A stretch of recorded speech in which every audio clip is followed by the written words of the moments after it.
Maaf, saya kembali. Assalamualaikum warahmatullahi wabarakatuh. Di sini kami dari kelompok 4 akan menyampaikan presentasi mengenai induksi elektromagnetik. Next. Di sini kami beranggota yang pertama yakni ada Mahadita Nugrahani dengan NIM 4044, kemudian ada Putri Agustin Wahyuningtyas dengan NIM 4051, ada Pratiwi Triyanti 4056, Oktavia Jayati 4063, Salsabila 4066, Fitrika Dwijanira 4067, Ulul Albab 4082, dan Aulia Rizky Nur Cahyani 4083. Next. Adapun materi yang akan kita bahas, yang pertama ada induksi elektromagnetik, kemudian metode induksi elektromagnetik, yang ketiga GGL induksi, penyebab dan pengaruh, yang keempat ada induksi pada solenoida, dan yang kelima penerapan induksi elektromagnetik. Next. Materi pertama akan disampaikan oleh rekan saya. Silakan yang bertugas. Baik, jadi materi yang pertama yaitu pengertian induksi elektromagnetik. Next. Induksi elektromagnetik atau dikenal juga dengan hukum Faraday-Henry merupakan suatu proses di mana konduktor ditempatkan di medan magnet yang berubah atau konduktor yang bergerak melalui medan stasioner yang menyebabkan produksi tegangan melintasi konduktor tersebut. Michael Faraday telah menemukan konsep induksi ini secara eksperimen. Lalu, Joseph Henry melengkapi dan merumuskan konsep tersebut, sehingga hukum induksi elektromagnetik disebut sebagai hukum Faraday-Henry. Hukum Faraday menyatakan jika setiap perubahan medan magnet pada kumparan akan menyebabkan gaya gerak listrik atau GGL yang diinduksi oleh kumparan tersebut. Selain itu, hukum Faraday 1 menyatakan jika bahwa tegangan GGL induksi dalam rangkaian tertutup merupakan sebanding dengan kecepatan perubahan flux terhadap waktu. Jadi, induksi elektromagnetik merupakan suatu proses perubahan dari energi gerak atau energi kinetik menjadi energi listrik hasil dari efek atau pengaruh interaksi dengan medan magnet. Next. Besarnya nilai induksi elektromagnetik dinyatakan dalam flux magnet, di mana semakin besar flux magnet, maka semakin besar induksi elektromagnetiknya. Flux magnet disebut sebanding dengan jumlah garis yang melalui luasan tersebut, karena medan magnetik sebanding dengan jumlah garis medan magnetik persatuan luas, sehingga persamaan flux magnet yang dihasilkan yaitu flux magnet sama dengan kuat medan listrik dikali luas penampang dikali cos theta. Next. Untuk materi selanjutnya akan disampaikan oleh teman saya. Untuk yang kedua yaitu metode menghasilkan induksi elektromagnetik. Next. Metode dalam menghasilkan induksi elektromagnetik.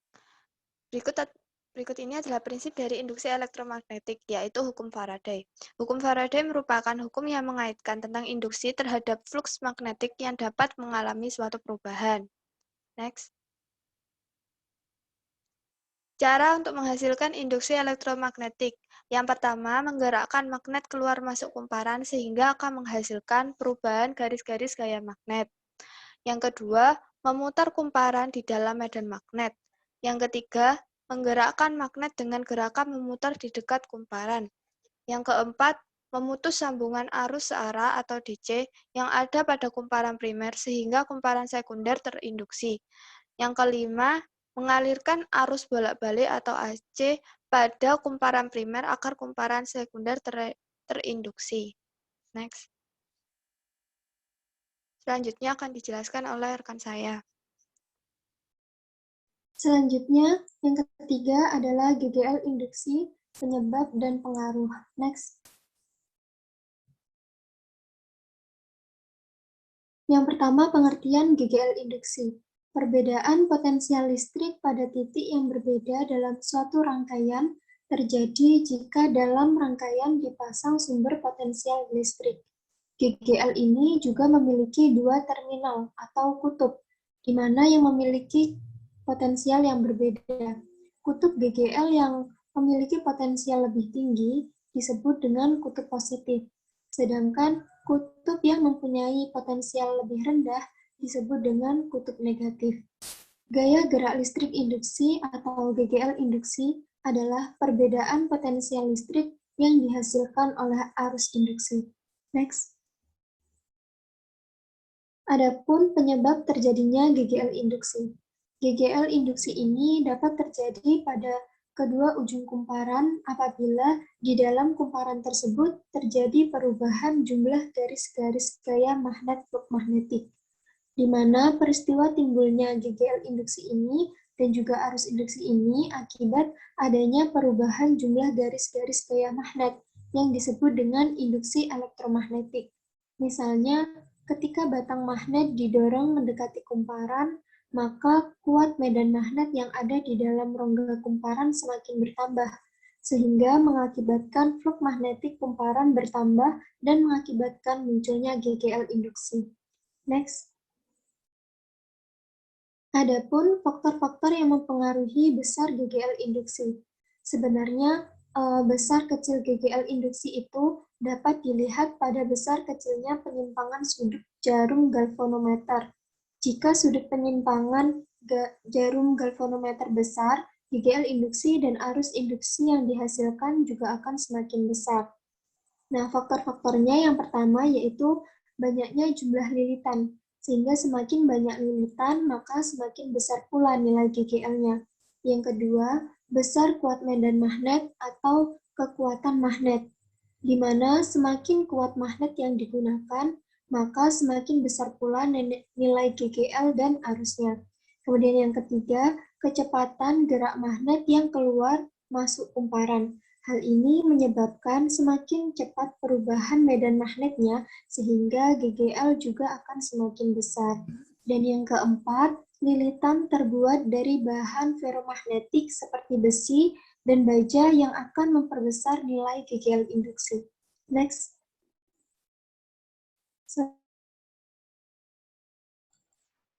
Selanjutnya yaitu induksi pada selenoida yang dijelaskan oleh rekan saya.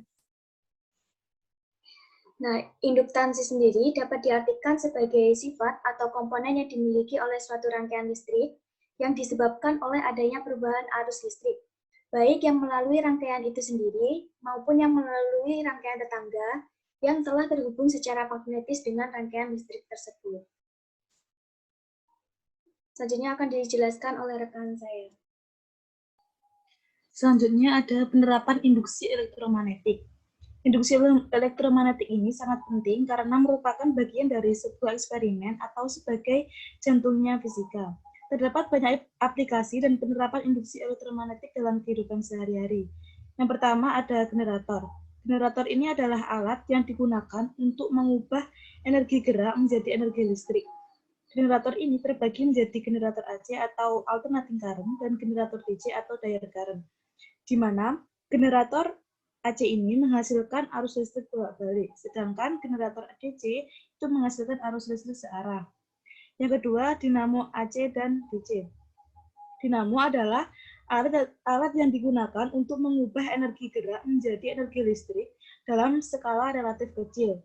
Cara kerja dari dinamo ini hampir sama dengan cara kerja dari generator, yaitu keduanya sama-sama menggunakan alternating current atau AC dan direct current atau DC. Perbedaan dari dinamo dan generator ini terletak pada dua komponen utama dari dinamo, yaitu yang pertama ada rotor atau bagian yang bergerak, dan yang kedua ada stator atau bagian yang diam. Penerapan induksi elektromagnetik yang ketiga ada transformator. Transformator adalah alat yang dapat menaikkan atau menurunkan tegangan listrik arus bolak-balik. Berdasarkan penggunaannya, transformator ini dibagi menjadi dua jenis, yaitu transformator step down dan transformator step up. Transformator step down ini berfungsi untuk menurunkan tegangan listrik, sedangkan transformator step up berfungsi untuk menaikkan tegangan listrik. Pada transformator ideal, energi listrik yang masuk ke dalam kumparan primer akan dipindahkan. Nah, seluruhnya ini dipindahkan ke dalam kumparan sekunder, sehingga hal ini mengakibatkan besar efisiensi transformator menjadi 100%, yang secara sistematis dituliskan menjadi VP banding VS sama dengan NP banding NS dan sama dengan IS banding IP. Next.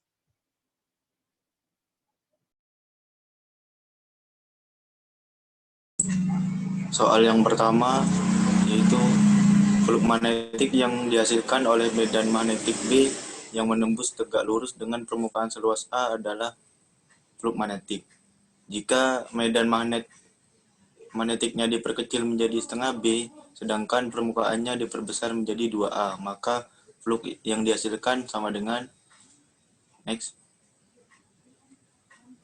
Nah, untuk menentukan flux magnetik, rumusnya yaitu flux magnetik sama dengan B kali A kali cos theta. Karena tegak lurus, theta sama dengan 0, maka cos theta sama dengan 1. Lalu, perbandingan flux magnetik 1 dibanding flux magnetik 2 sama dengan B1 kali A1 per setengah B1 kali 2A1 sama dengan 1. Maka flux magnetik 2 sama dengan flux magnetik 1. Next. Soal nomor 2 yaitu di antara faktor-faktor berikut, yang A, jumlah lilitan kumparan, B, laju perubahan flux magnet, yang C, arah medan magnet. Yang mempengaruhi GGL induksi pada kumparan yaitu Next. Untuk menentukan GGL induksi, menggunakan persamaan E sama dengan min N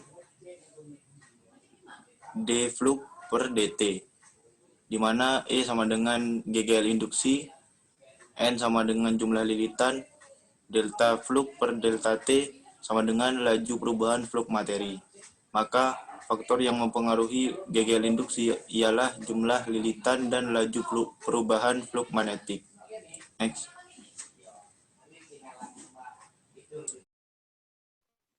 Untuk selanjutnya, soal nomor 3, yaitu sebuah kawat tertutup berbentuk persegi dengan luas 0,02 meter persegi diletakkan pada bidang datar. Medan magnet seragam diberikan pada bidang tersebut dengan arah menembus ke dalam bidang secara tegak lurus menjauhi pembaca. Medan magnet tersebut diturunkan dengan laju tetap 2 kali 10 pangkat min 4 T per sekon. Apabila hambatan kawat 0,1 ohm, maka besar dan arah arus induksi yang timbul yaitu, untuk penyelesaiannya, yaitu menentukan arus induksi terlebih dahulu dengan rumus yang sudah tertera, kemudian disamakan menjadi rumus yang lebih sederhana, yaitu I kali R sama dengan negatif NA dB dibagi dt. Kemudian angka-angkanya dimasukkan, yaitu hambatannya 0,1, kemudian N-nya 1, hanya 0,02, dan itu tadi perbedaannya 2 kali 10 pangkat min 4. Jadi didapatkan arusnya itu sama dengan 4 kali 10 pangkat min 5 ampere dan searah dengan jarum jam. Untuk soal berikutnya yang nomor 4, fluks magnet pada kumparan 100 lilitan berubah dari 0,02 Wb menjadi 0,03 Wb dengan waktu 0,2 sekon. Jika perubahan fluks menjadi 0,06 Wb terjadi dalam waktu 0,1 sekon, maka perbandingan GGL yang dihasilkan mula-mula dengan akhir ialah penyelesaiannya yaitu rumus GGL seperti tadi, kemudian dimasukkan angka-angkanya yaitu min 100 dalam kurun 0,03 dikurangi 0,02 dibagi dengan 0,2. Kemudian dibandingkan dengan yang akhir, yaitu min 100 dikali 0,06 dibagi 0,1. Didapatkan 5 dibagi 60. Jadi perbandingannya 1:12.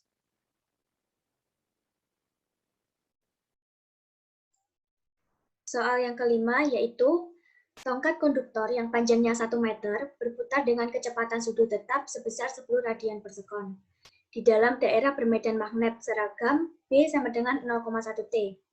Sumbu putaran tersebut melalui salah satu ujung tongkat dan sejajar arahnya dengan garis-garis medan magnet di atas. GGL yang terinduksi antara kedua ujung tongkat dalam V besarnya.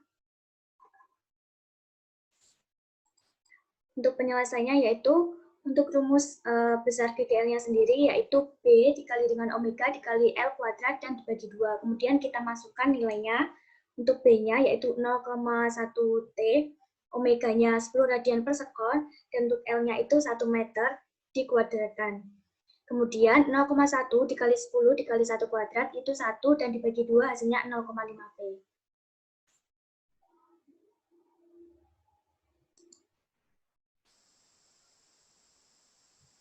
Sekian presentasi dari kelompok kami. Mungkin dari teman-teman ada yang ingin ditanyakan, silakan bertanya langsung atau melalui chat Zoom.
Karena di chat Zoom sudah terdapat 3 pertanyaan, maka kami izin berdiskusi terlebih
Saya mencoba menjawab dari pertanyaannya Mbak Rani. Jadi pertanyaannya itu, bagaimana cara menentukan arah medan magnet pada induksi selonida?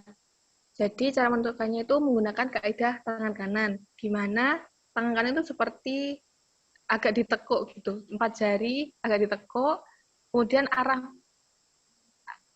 dari ibu jarinya itu merupakan arah medan magnet atau N. Kemudian itu 4 jari yang lain menandakan dari arah kumparannya atau arah arusnya gitu. Bagaimana Mbak Rani, bisa dipahami atau ada sanggahan? Iya, baik, terima kasih. Oke.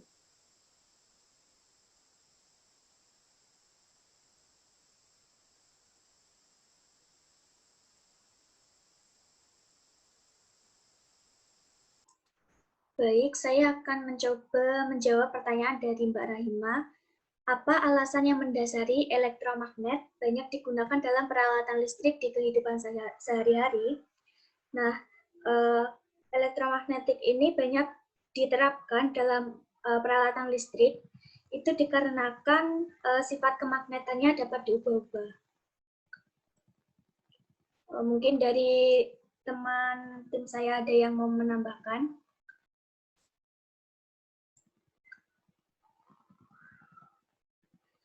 Atau dari Mbak Rahima mungkin ada sanggahan atau sudah cukup Mbak Rahima?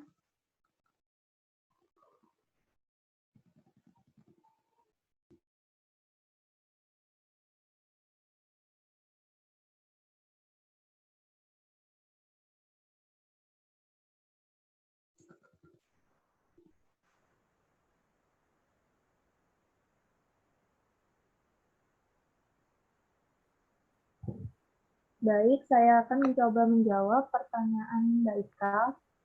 Tadi kan disebutkan bahwa generator merupakan salah satu penerapan dari induksi elektromagnetik. Jadi bagaimana cara kerja generator itu sendiri yang menerapkan prinsip induksi elektromagnetik tersebut. Jadi generator seperti yang telah dijelaskan bahwa generator itu merupakan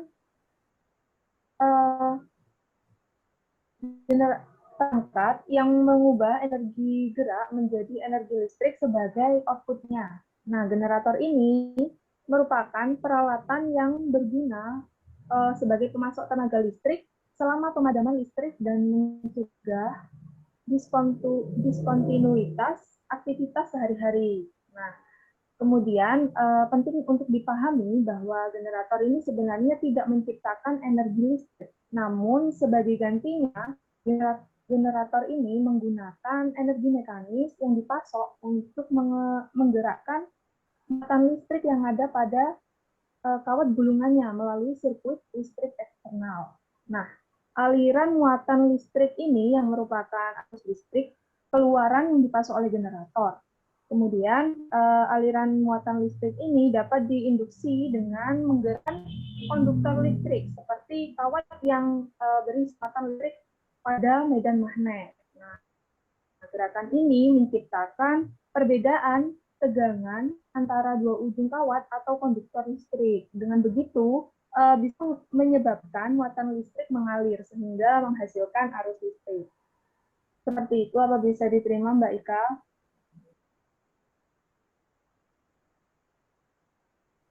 Iya, sama-sama.